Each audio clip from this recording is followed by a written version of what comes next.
Hey, welcome to Page Break. I'm your host, Brian McClellan, coming to you as the snow continues to fall here in the mountains of Utah. My guest this week is artist, writer, and narrative designer Grace P. Fong.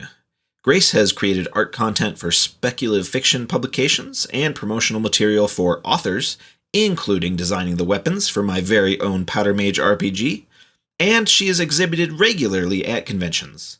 She's also published short fiction in Uncanny Magazine.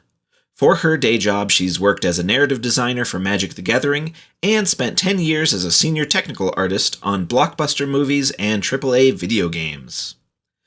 Grace and I chat about her work with movie and game studios as an animation problem solver. We go over the insane complexity of these studios and the hard work that goes into rendering as much as a single frame of animation. We also swap medical stories and discuss the difficulty of dealing with healthcare when you're working gigs, changing companies, or self-employed. Enjoy my conversation with Grace P. Fong.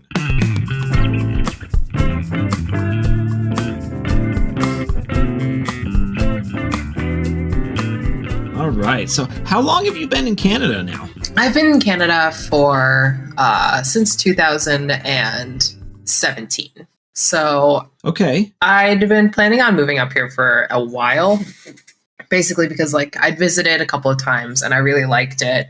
I really liked the environment and just the temperature, and I'm a cold weather person for sure, and just it was really clean, and there's a lot of outdoorsy stuff, a lot of hiking and things.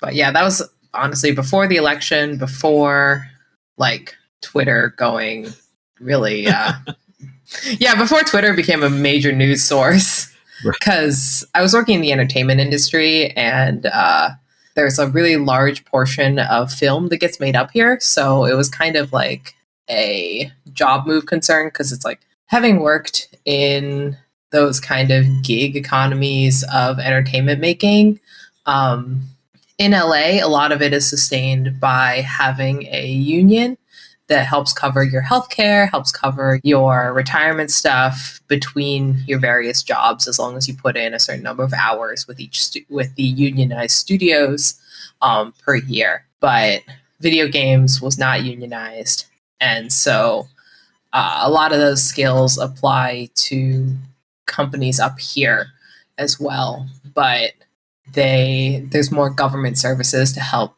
maintain those drops between different gigs. Right. And kind of a lot of people that work in any creative industry, man, all of that stuff that kind of, I guess 9 to 5 kind of office workers take for granted, health insurance, for instance, trying to figure that crap out sucks. Yeah, it's really hard. Because, when I got laid off once in California, it's you have to go into the unemployment office, and then you have to set yourself up on Cobra, and then you need to go to the insurance marketplace, and it's then you need to roll over your 401k and everything. And it's just super impractical, I think, tying these kind of lifelong services to something that is so volatile, such as a specific company. Yeah. Well, especially when that company, it might not exist tomorrow. Exactly. Companies change just as much as workers change, right? It's so unreliable. And, I consider that I have had an incredibly stable career as an author so far, and I still worked for 2 different companies in the course of what's it been, around 10 years or so. So that's when you look at people kind of boomers have this idea of kind of oh, we, you work for one company and you work for the company, you put your time in. That doesn't happen. No, definitely not anymore. I feel as we've gone to greater democratization of services and more diversity of what people need in their lives, and people's desire to advance themselves career-wise, you can't just stick to one company anymore, especially because as companies become more global and stuff, they're going to have different priorities. Yeah. And the complexity from like both from the company side, the complexity of trying to provide health insurance for workers in 9 different countries or even 9 different states. Oh man, that was a huge thing, right? Like during the pandemic, people started working more remotely. And like the biggest deterrent, I think, for companies adapting to that was actually adjusting to the health insurance needs of having people everywhere. Yeah, it's kind of a wild thing. Like it's weird because I don't consider myself like a super socialist or anything, but there's so many things about like having standardized healthcare across the country that just like makes so much sense for anybody. Like, man, I don't know like you and I probably think about this kind of stuff way more than the average person does because we have to deal with it. Yeah, like, I mean, up in Canada here, it's kind of, you can roll into any hospital and get treatment, which is really convenient. But I had appendicitis when I was in LA, and I was working for an American company. And one of the things that we had to do was I went to an urgent care. So I paid my copay there. And they were like, hey, you're going to need surgery.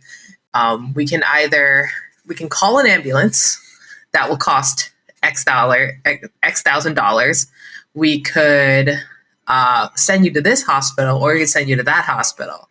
And I have to go like myself and go look up which hospital will accept my insurance so that I'm not paying the full price that the company would pay on this thing. It's kind of like so much of the billing onus is put on somebody who is not in a position to negotiate. Yeah, for sure. I had a few months ago, I had a heart thing where I just suddenly ended up in the hospital, and they told me, you have a birth defect in your heart. Oh my God. And they're like, this is a type of thing that may kill you. But it's like a relatively easy surgery. And so we're going to schedule you and we'll get it done. And like I was in the hospital for, I think, 4 days. So honestly, it wasn't as bad as it could be, but I did that. And along the course of that whole thing, I had a private room for 4 days. I had a hospital ride from the ER that I went to, ambulance ride. I had a bunch of different things happen. And but the same week, my wife had emergency back surgery. Oh, wow. Which was it was, again, kind of, as far as these things go, a much lower key thing. It was something that we planned on taking care of, but got severe quickly. And she had not yet hit her deductible for her insurance, and I had. And so, like, when my bill arrived, my bill was like $180,000 reduced to zero. Oh, yeah. Because I already had paid my deductible. She hadn't gotten her deductible, so hers was like $25,000 reduced to $5,000. Yeah. And so when you're dealing with that kind of crap, you're just like, how's the average person supposed to like juggle that along with everything else going on in their lives? I know. And $5,000, that's like not money to sneeze at. Like, no. That keeps you alive, like day-to-day costs for a really long time, especially when people are paying like, 4-digit numbers for rent in certain cities. So that kind of big hit is really a large portion of, like, I feel what causes a lot of financial insecurity in the United States. And it's something that I think if things like emergency care and like maintenance care, I guess, were more handled through wider systems, then like people would be able to function more just on a day-to-day basis. Like I sliced my finger open last year on a mandolin because I'm a genius. And the trip there, I mean, that slice of finger was totally gone. But I went to the ER and they put anticoagulant on foam, just like kind of bandaged me up and said, don't shower this hand for like 2 weeks. Yeah. It grew back. But the only thing that we paid for was chicken nuggets on the ride home. Oh my gosh. And so like, but any ER visit, like it wouldn't stop bleeding. So it's like I had to go emergency services. I couldn't like wait for tomorrow, right? Which would have been my regular practice in the United States. Right. You just you throw some duct tape on that thing and hope that it's fine, right? Because if I go to urgent care, it costs me like even with insurance, it cost me $150 less in the United States going urgent care instead of emergency room. Yeah. But here, like emergency room, the wait was, because I'd managed to staunch the bleeding with a good amount of gauze, the wait was like maybe an hour and a half. Oh. It can be up to 3 or 4. I've been with people who've been there for a really long time. And yeah, like the trade-off is very often you have to wait for services because of the generalized more socialist system. Yeah. Which isn't necessarily all that different from in the US, especially right now. There's not as many healthcare workers. Things grow behind. They're always going to order you in terms of severity. And that's something that I saw when I had both me and Michelle had problems the same week. I went into the ER and they're like, you have a heart problem? Go back there right now. And then she went to the ER and they're like, you sit and wait for a while. Yeah, I mean, hospital triage is basically like that. It's basically time and management based off of how severe the issues are. Like, if my bleeding is staunched and somebody comes in with a gunshot wound, I think that person gets priority. Yeah. We had that with the emergency vet a couple of months ago. We took our cat up there. We thought there was something going on with him.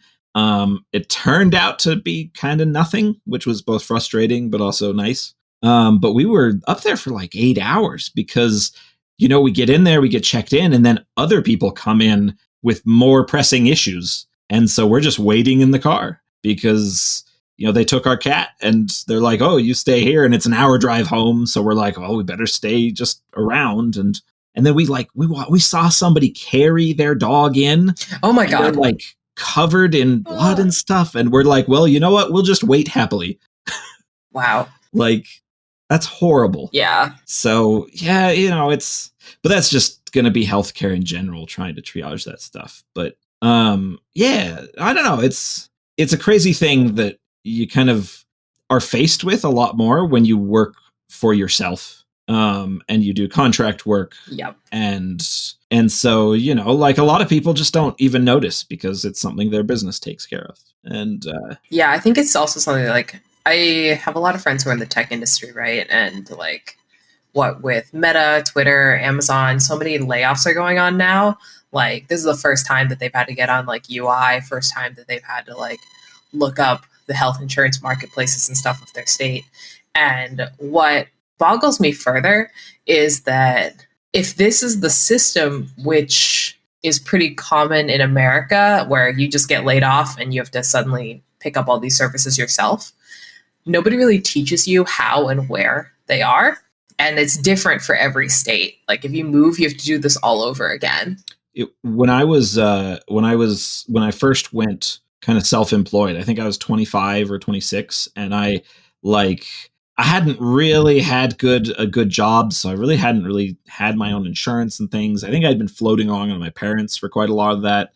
But going self-employed and trying to learn all of that stuff, it's so intimidating, especially when you're young and you haven't dealt with that kind of thing before. It could be terrifying. Yeah, I mean, I feel like so many freelancers are just basically going around being crossing their fingers, hoping they don't get sick. Yeah.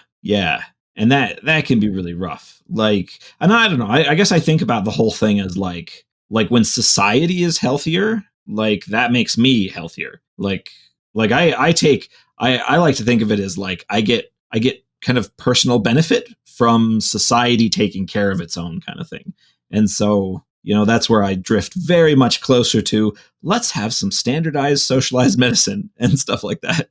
Yeah, I agree because obviously I made the effort to move here, but I think just even from an economic or resourcing perspective, if you have a level of standardized care for handling a lot of the smaller issues, you get a lot of preventative care, and the preventative actually ends up saving you more in the long run, because then the emergencies are real emergencies and not issues where it's something that if you had taken care of it earlier, it would not have been so expensive. But I feel with people living paycheck to paycheck and not having the ability to save up, even for the smaller things, they will generally delay issues. Like, so there's this weird thing where nobody really knows what teeth are, right? They're they're kind of like bones, they're kind of like skin, but they have like nerves and blood vessels inside, right? Yeah. So if you have a toothache and you're like, whatever, it's just affecting my ability to chew, you put it off, you put it off, you put it off, there is a slight chance that the bacteria will go through the blood vessel in the tooth into your brain and suddenly kill you, and you have encephalitis from a toothache. That's going to keep me up tonight. I have so many tooth problems. And because in the US, like, your insurance rarely covers dental. Like, dental is one of those things you have to like get separate and is rarely worth it. And so if you've got bad teeth, you're screwed. Like, the first year that I felt like really secure in my writing career, and I felt like, okay, financially I'm feeling good, I need to take care of all these things I've been putting off, I spent like $6,000 on my teeth. Whoa. Like, my dentist loved me that year. Because I was in there so much. I had a full tooth pulled and like a new one put in, like full new tooth. Oh, wow. You have a fancy, better looking tooth now. Yeah, I mean, hey, it's a great tooth. I love it. It's done well for me so far. But like, that was when I learned the benefits of laughing gas. I haven't had to do the laughing gas thing because I had never had a dentist that offered it before. And the guy, like, I went in and the nurse was all like, do you want laughing gas for this? And I said, I don't know. Do I? And she's like, you're getting a tooth pulled. You want it. And let me tell you, that was the best advice I got that year. I hope someone recorded you afterwards and asked you many questions. I remember like when it happened, I heard the crunch of them pulling the tooth. And my brain just went, huh, that's funny. And that was my whole reaction to it. Oh my gosh. I still have all 4 of my wisdom teeth. So I've never had to be passed out for any dental stuff. Yeah, I've never been passed out before. Lots and lots of painkillers, but never put under. Yeah, I was put under for my appendicitis, but that's it. Ooh, yeah. Yeah, I was put under for the heart thing, and that was the first time I'd ever had to go under for like general anesthetic, I guess. And that's like so weird. Like, that was a weird experience for me because I was like, is this what death feels like? Because you're just literally talking to someone 1 second and then it's just black. And then yeah, he's like, count backwards, and you're like, I don't even remember reaching 1. Right, exactly. Like, it's so sudden. Oh, it genuinely, that thing with the heart definitely had me like in a weird place emotionally because, you know, I got like, they had to restart. So I went under twice, once for the surgery and once when I first got to the hospital, and they had to reset my heart. Whoa. So they put me under and defibrillated me. And so, but like both of those, like, it was just the weirdest experience, like just being induced unconscious and knowing that something crazy had just happened to you, but having no memory of it. Yeah. Yeah. You just wake up and you're like, oh, okay, that feels a little odd, but it's the weirdest stuff.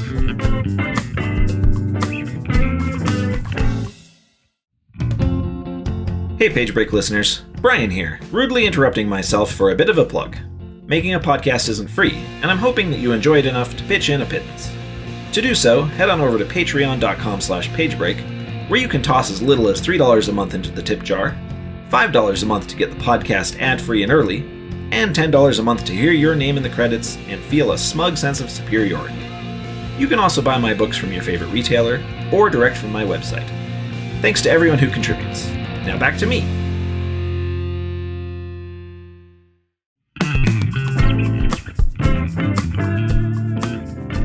So you have worked on a ton of different things in your career. Gosh, yeah. We were going to get there eventually.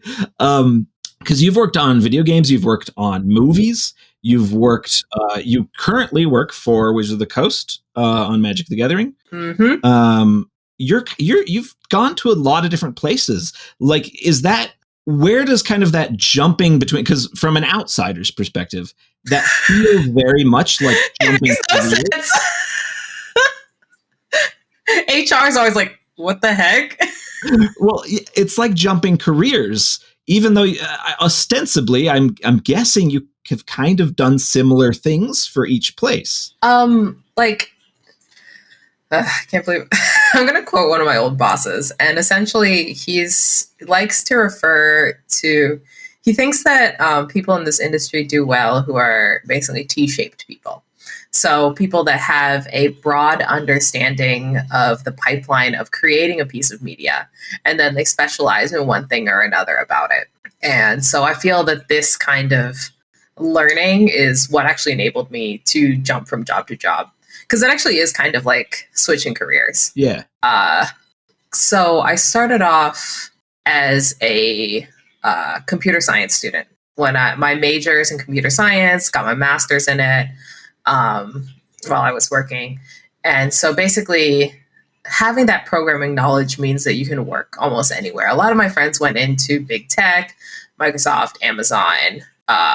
Well, nobody who went to Amazon is still there. Nobody went to Meta's still there either. But a lot of them went the big tech, and then after big tech went to do smaller techs or startups. I've got a friend who is using his knowledge of video games to create games to improve people's cognitive and physical ability after they've had seizures, because the repetitive motion of gamifying a challenge like that helps with recovery. Oh, that's stupidly interesting. Yeah, it's going to be super cool. And another friend went from computer science to mechanical engineering to help develop better stretchers to move overweight people. Yeah.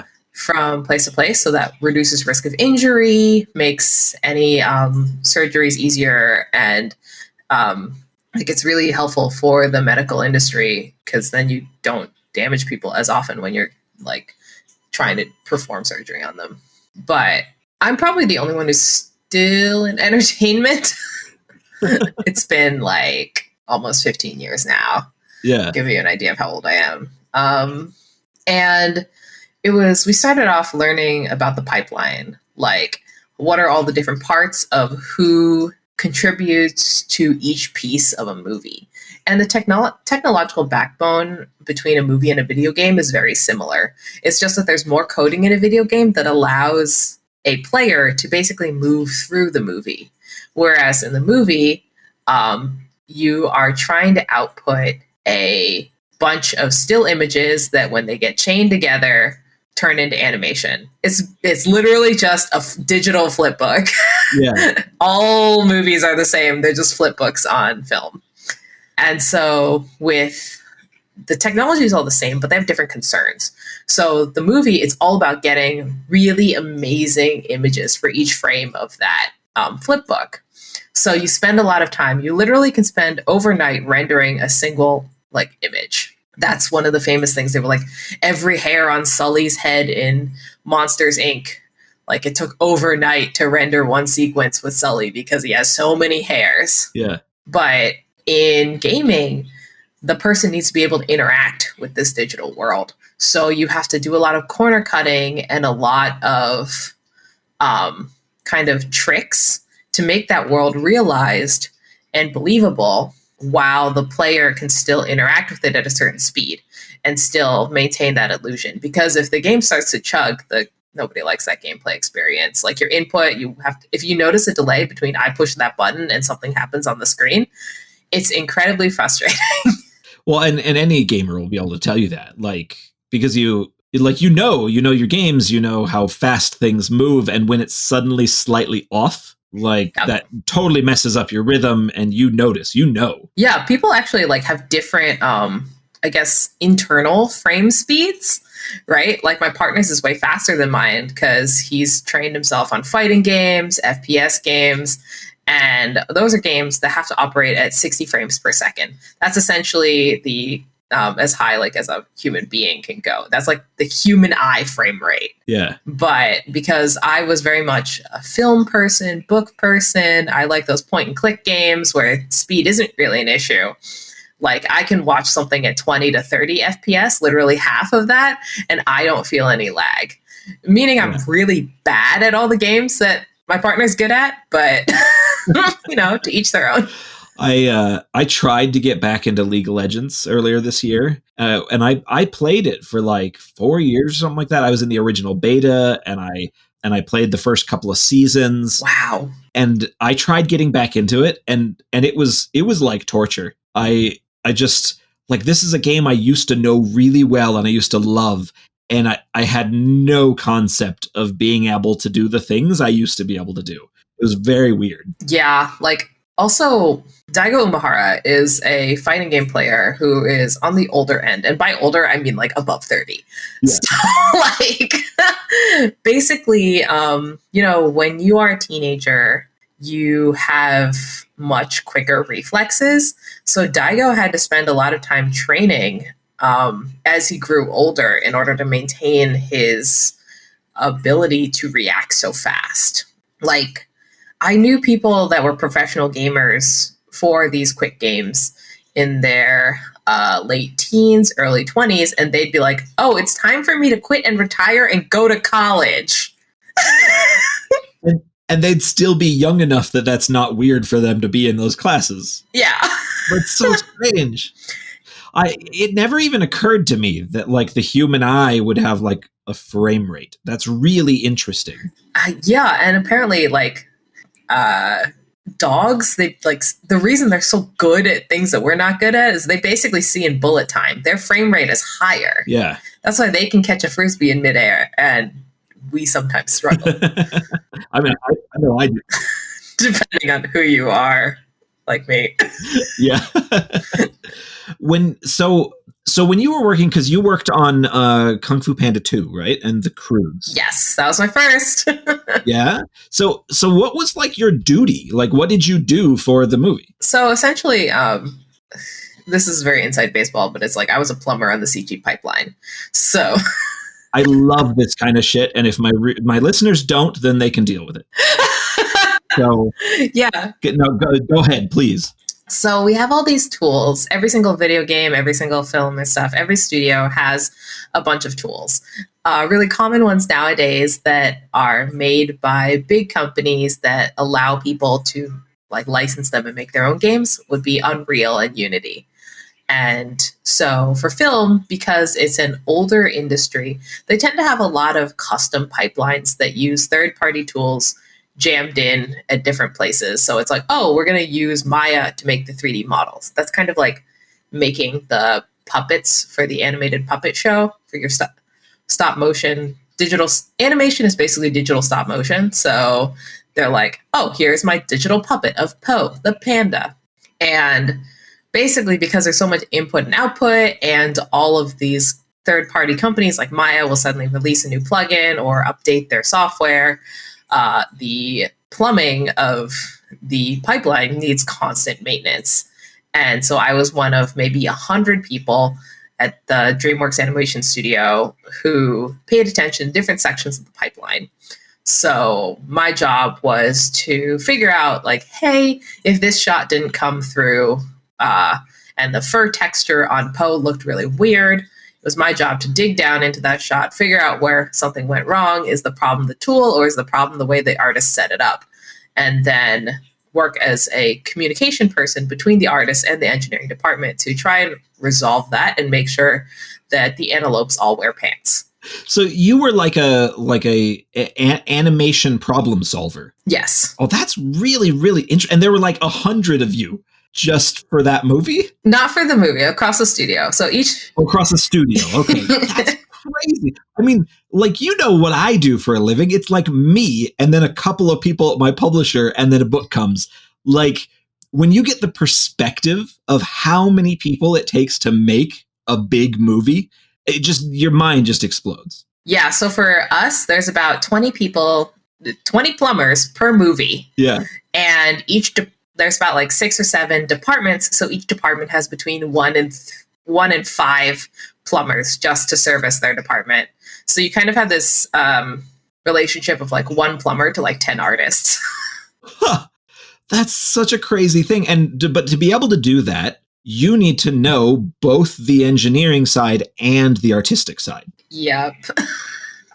And that's like having the two skill sets and being able to communicate between them. Like that's a very particular thing. All these like jobs where you're kind of like situated between departments, they're not stuff that you learn about in school very often. They're also kind of like hidden when you go to like job boards and stuff like that, because they have a different name at every single studio.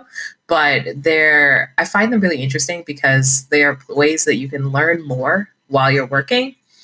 And yeah, so the art I made was not good and my code was not good. But because I could talk to either side and get stuff done, I could always figure out somebody who could help me put together what I needed. Yeah. Oh, that is really interesting. It's like such like a little bit of like kind of the nuts and bolts of trying to create something like that. I don't know. I find that kind of stuff super interesting. Yeah. So did you do... It's not glamorous, but it's... No, but it's incredibly necessary. I mean, like that's essentially entertainment infrastructure, right? Like you're trying to keep these things running so that eventually we see, Kung Fu Panda 2, right? Yep. I don't know. I think that's really cool. And that kind of infrastructure, that kind of like knowledge set is, like you said, it's not something you talk about in school. And so it's not a thing that people, springs to mind when they say, let's make a movie. Like the average person, they'll think, oh, there's animators and there's, advertisers. I don't know what else. But, they're not thinking of all the little things that are necessary to, to grease the wheels. Yeah. Like, one of the things that I am always so thankful for is most productions will have a producer or somebody who's handling all of the schedules, all the back payments, all of like the talking between departments to make sure that everybody's aligned. And it's such a thankless job, but it's really exactly what you said keeps the grease going, because it makes sure everybody's talking to everybody at once to be on the same page. Yeah. It's funny because when we say the word manager, like most of us imagine, like you imagine something from like, The Office or whatever, like you imagine some bumbling dude that is not really necessary, but like, manager, they're called that because they're supposed to manage, they're supposed to coordinate all the stuff going on in their business, whatever that business is. And there's so many pieces to kind of move around and change. And gosh, these things can get so complex. Yeah. Actually, the studios where I've worked is basically because that piece, because managing the schedules and stuff like that is so piecemeal, and being product or managing the product is different from managing the people. So most of the places that I've worked at have actually had two types of managers. The ones that manage just the product and the product and the schedules and stuff, those are called producers. And they basically have their own discipline, because that kind of administration is its own discipline. And then managers tend to come from within the department that you are in, and they are more worried less about how you relate to the product, but more about your long-term growth within that field. And I tend to find that this is a better system, because then the needs of the project don't necessarily conflict with my growth as a employee. Yeah. That's really interesting that they would kind of have to approach that from two different directions. When you worked, so you transitioned over to video games for a while, right? Yep.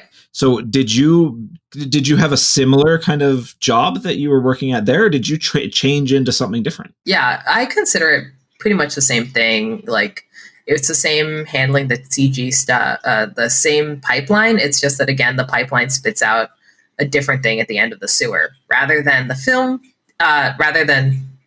frame by frame film, it's spitting out a world that the player can interact with. So the kinds of issues that I'm trying to, keep the pipe from leaking in this case is like, when the player hits the button to shoot the can, does the can explode? And make sure that all of those relations are tightened up. Or when the player enters this area, it suddenly gets really, really, really slow. So you start looking for things that the machine is like really struggling to put as an image onto the screen. So basically, same tech, but different goals. Yeah, that's really. So did you like working on like video games versus animated films? Did you like working on one more than the other? I think for me, because it was about the challenge and about the problem solving and about the craft, the end product didn't really matter to me. Everything, a large part of what I've worked on in terms of video games are games I don't play. Yeah. I'm not an FPS person. I'm not a sports game person. But like for me, it's about my coworkers, the people who are there in the office we're trying to solve these challenges together. And my teams for technical art have always been really great because it's about the problem solving and not the end project. Yeah. Did you find that so I've found that a lot of artists, people that, whatever art they do, tend to be very fiercely independent. And I was kind of curious whether you find that you enjoy having more of kind of the group work, the kind of being part of something much, much bigger rather than you producing your own art to, sell prints of it at conventions or whatever, like whatever the kind of individual equivalent is. Like, do you consider one to be closer to who you are than the other? Ooh, that is a hard question. I think I'm probably on more of the collaborative end because I think that was actually something that became an important note when I moved over to Wizards. And I'm actually no longer at Wizards. I will be starting at a company called Singularity 6, making a game called Palia come January. Yes. Really? I didn't know that you had finished with Wizards. Surprise. It's very recent. But basically, like, that collaboration skill of being able to communicate with different departments who have different needs and express those needs between other departments, like taking what the artists need and passing it to the engineers, very similar to taking the artist's needs and passing them over to the mechanics designers. Yeah. Over in tabletop, trying to express the creative needs and the story needs in terms of numbers and in terms of how can we make the engine do this. Yeah.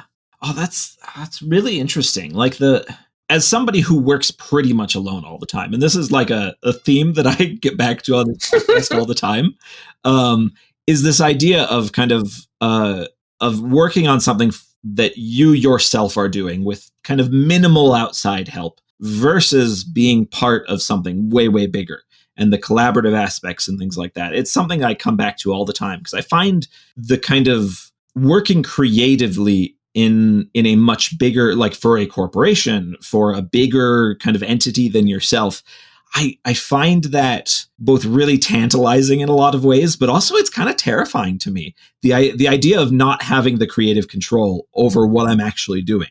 That's scary. I'm sure that you could, I'm sure you'd probably find it more fun than it is scary. Yeah.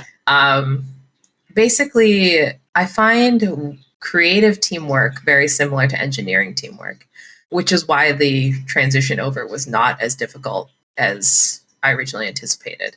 Basically, I kind of stick to a bunch of brainstorming principles where it's kind of like, okay, everybody, no matter who, throw your ideas on the wall and we'll try and figure out what sticks. Yeah. Because with engineering, it doesn't matter where it comes from.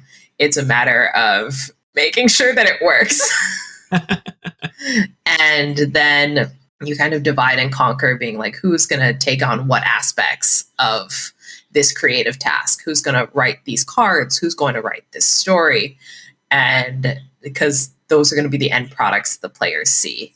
And then after you divide that up, making sure that everybody who contributed gets noticed, gets credit. Like, this person did this aspect, this other person did this aspect. I feel that's very important to making healthy teams. Yeah. Is to acknowledge all the people who are working on the same thing together. So did that kind of coordination / problem solving, did that follow you to working on Magic the Gathering at Wizards of the Coast? Oh, for sure. The communication definitely. And then also because we work with so many freelance authors, so many freelance artists, it's really important to maintain those relationships by including people on the different projects and making sure like they have a role, making sure that we work on a team of 4 to 6 writers. So basically everybody being able to contribute to the storyline, saying, hey, I really like this part. Hey, I want this specific thing to happen. And it's kind of a bit of a give and take. So one thing that you learn in the tech world as well as the creative world is you learn how to prioritize. Like which one of these ideas that you've come to love is really going to support the main theme of the story. Who's got a better one that does a better job of supporting that theme? And you basically pick your hills to die on. Well, I mean, I think authors do that too, like in their own heads, like not even necessarily with other people, but you're always like, I know I do, like where I'm like, there's this aspect of, there's a character that I really want to fit into somewhere in this book, and they just don't fit in. I have to scrap them. I have to use them for something else. You know, things like that. Yeah, imagine it's like playing Kill Your Darlings, but like on a team. So sometimes you could be like, I don't know if I really like this guy. And you're like, hey, Emily, Roy, should we keep him? And if they're both like, no, then you're like, all right. Yeah. You don't end up in those.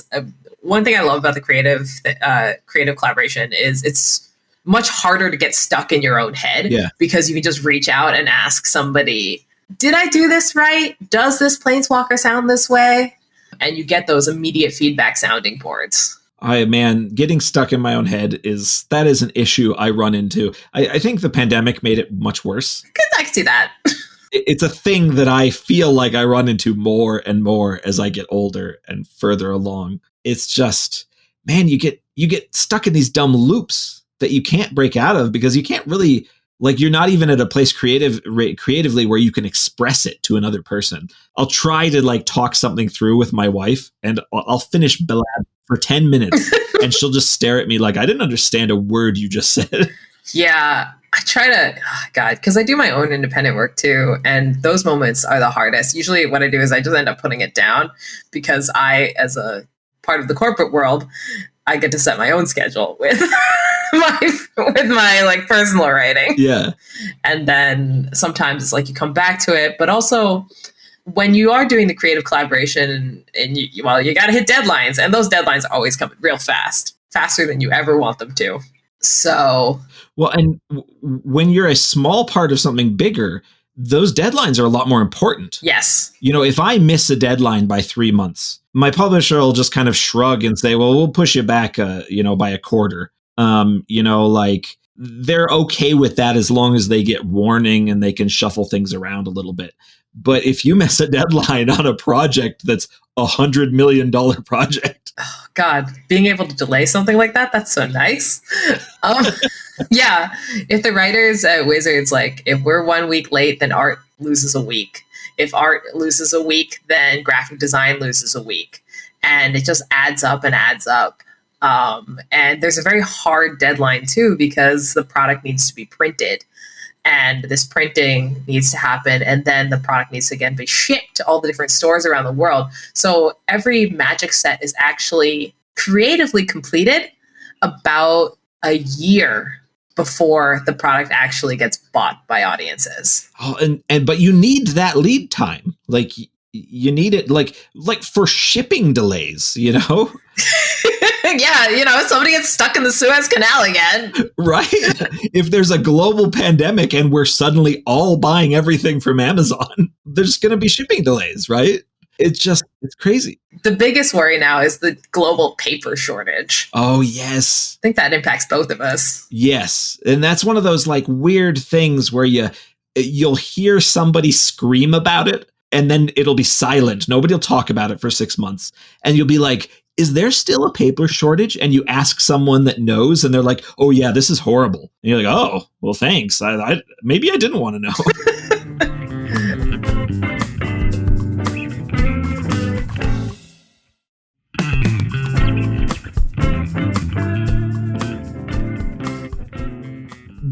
So this question, I had a question that's kind of specifically for Magic the Gathering, but like more even broadly for kind of the different places that you've worked.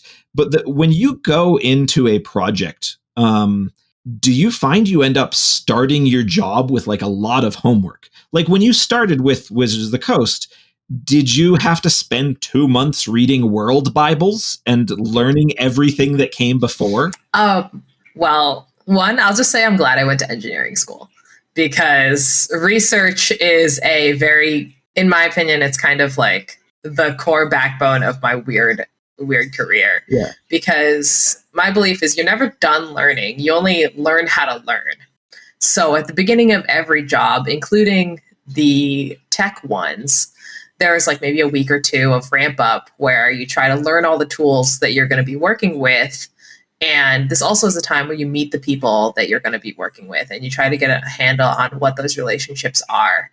And for Wizards specifically, I was thrown in pretty fast. Like I think I had maybe a week of training, but because I had all of that experience as a technical person, I was able to find a lot of the resources I needed to get ramped up pretty quickly, because I knew like, all right, I'm going to need to know where the files are. I'm needing to know what the tech is that I'm going to be conversing with. I need to know what the end product is that I'm going to be designing. So what I'm going to do there is I'm going to look in the tech, go into the program itself, and I'm also going to try and find examples of the thing that I'm supposed to be making. So for that, it would have been like art briefs for the cards. These are the instructions that get sent out to the artists who are drawing the cards, because that's like a really core portion of the writer job at Wizards. And so by finding examples of what people have already created, I use that kind of engineering brain to work backwards into how can I make my own versions of this in an efficient manner. Yeah.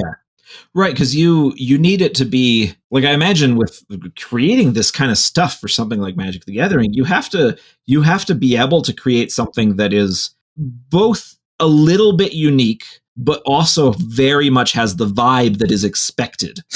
Like, yeah, that's where the world guides come in. Right, there's this meshing here that you kind of have to have this creative balance with.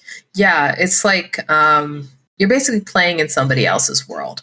And you use this process of reading the mechanic and trying to find out what character, what situation, what spell within the world from that world guide best represents that mechanic. So if it's like, one of the big magic things is like red is direct damage, right? Lava Axe lets you hit someone in the face. So if you're designing a reprint of Lava Axe or something that's mechanically similar to Lava Axe, you basically want to ask the artist for a drawing of somebody doing a powerful spell that casts a lot of damage.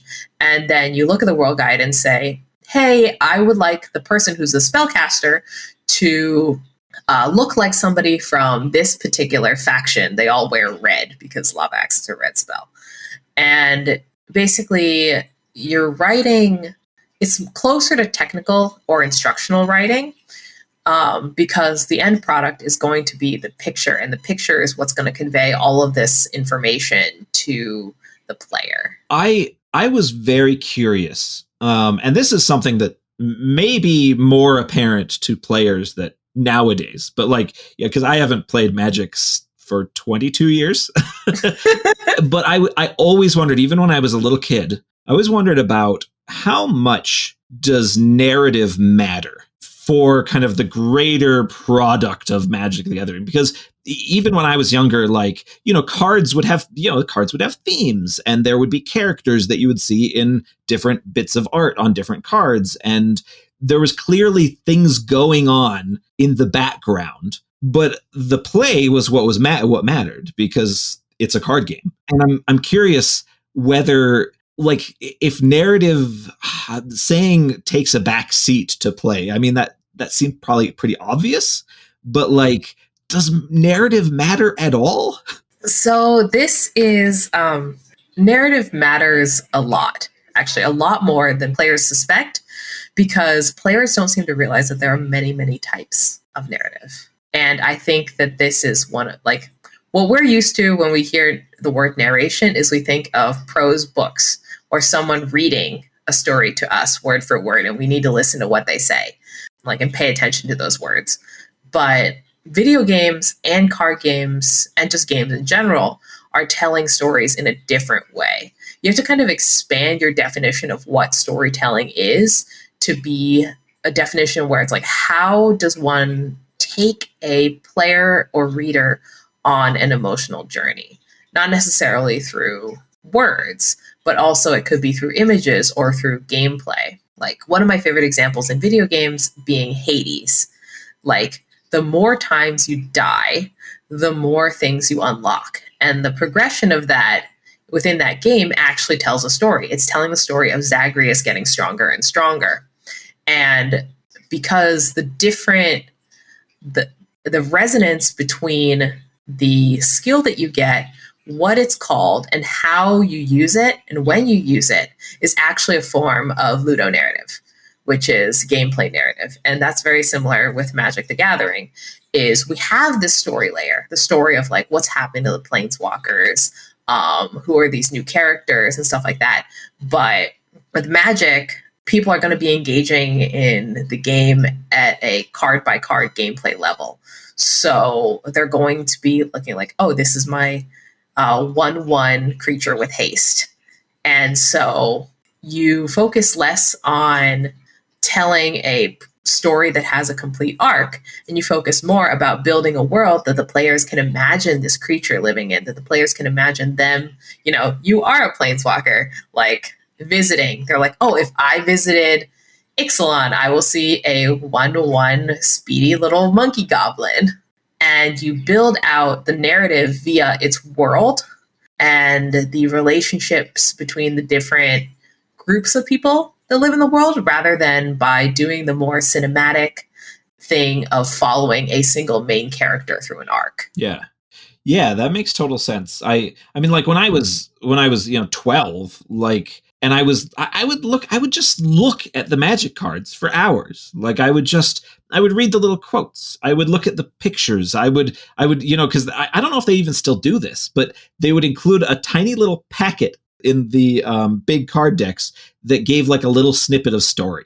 I loved that kind of stuff. And I don't know, I just, that background of what was going on in the world and drawing me in like that, I almost felt like I liked that more than I liked actually playing the game.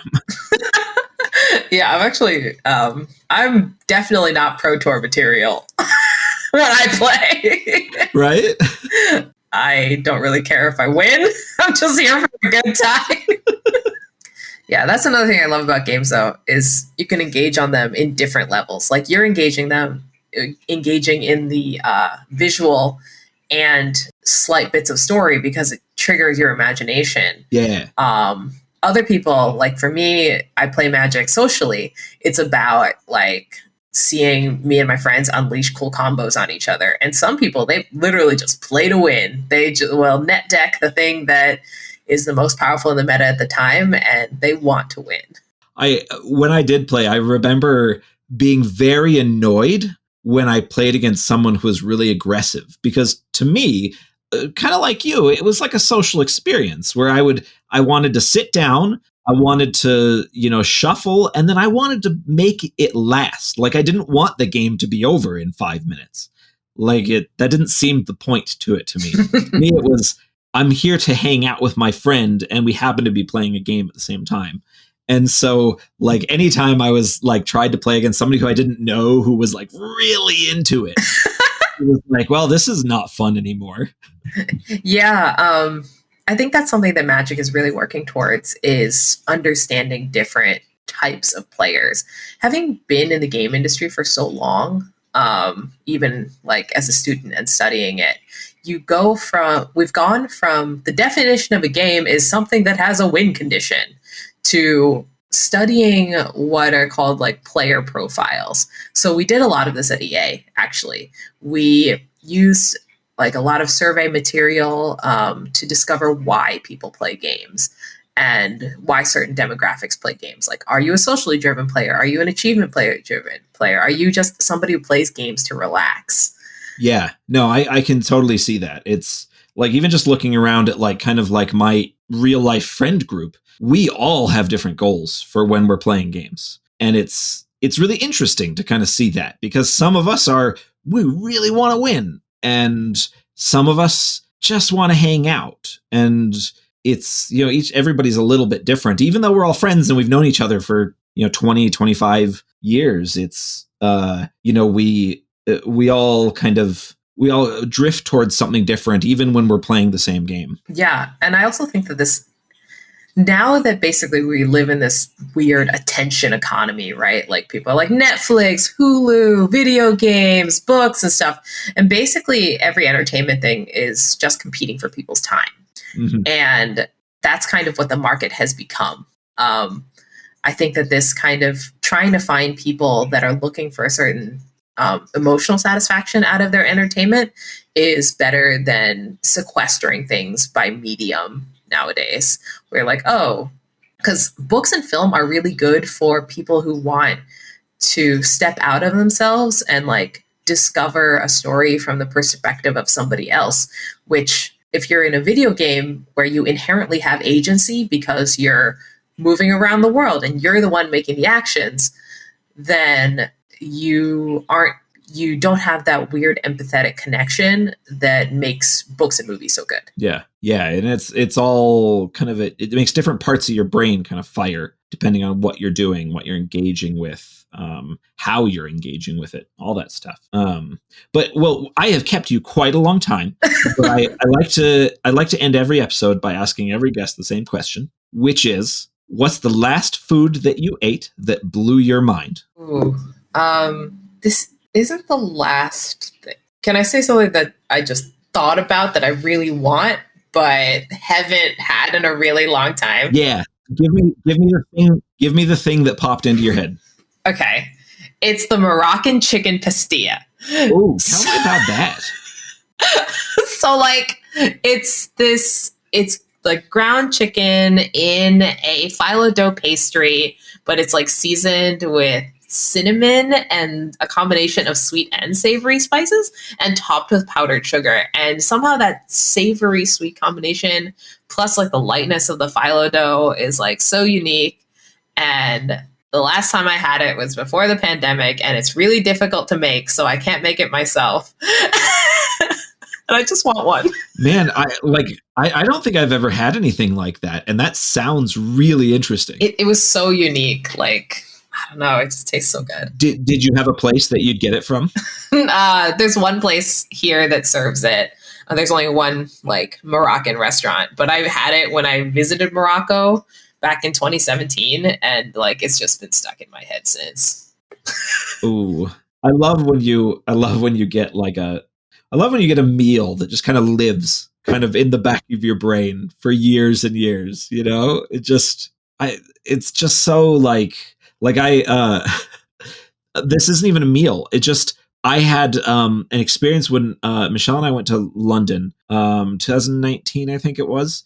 And we went down to Dover to go see the castle. And it was a horrible, rainy, stormy day. And we decided to walk up to the castle like idiots. And so we get up there and we're soaked to the bone. We're miserable. There's no one else there, which was actually quite cool, except for the tour guides. And so we get there, and the first thing we do is like run into the cafe and we order some pastries and some tea. Oh. And at that point, I think I'd been drinking tea a little bit here and there. Like, we're going to London, I'll start drinking tea. But like that moment was the moment I started drinking tea every single day. Wow. Because it felt so comforting. It was like getting a little nice warm hug, like after walking through the rain. And like that moment lives in my brain now. Yeah, I actually can remember where I had like that mind-blowing pastilla. I just needed something to eat. There was a bakery next door, and like I bit into it and I was like, oh my God, this is perfect. That is excellent.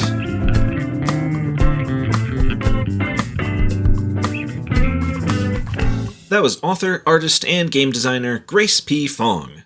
Thanks again to Grace for coming on to chat. You can find Grace's website and social media down in the show notes. You can find me, as always, at brianmcclellan.com. Special thanks to James Sutter for music and Tom Bishop for production. If you'd like to support the podcast, head on over to patreon.com/pagebreak or buy my books in ebook, paperback, or audio. You can also get signed copies of my books direct from my website or swag from my Redbubble store. Don't forget to like, subscribe, and leave a review. If you're listening to this via Patreon, please stick around for bonus chat during the epilogue. Special thanks to Elijah, Ivor Gullickson, James Clark, Jennifer Johnson, Jason Knoll, Kyle Anderson, Sexton Hardcastle, Talon, Brian, Will Lebelski, and Bradley Thornhill for their backing on Patreon.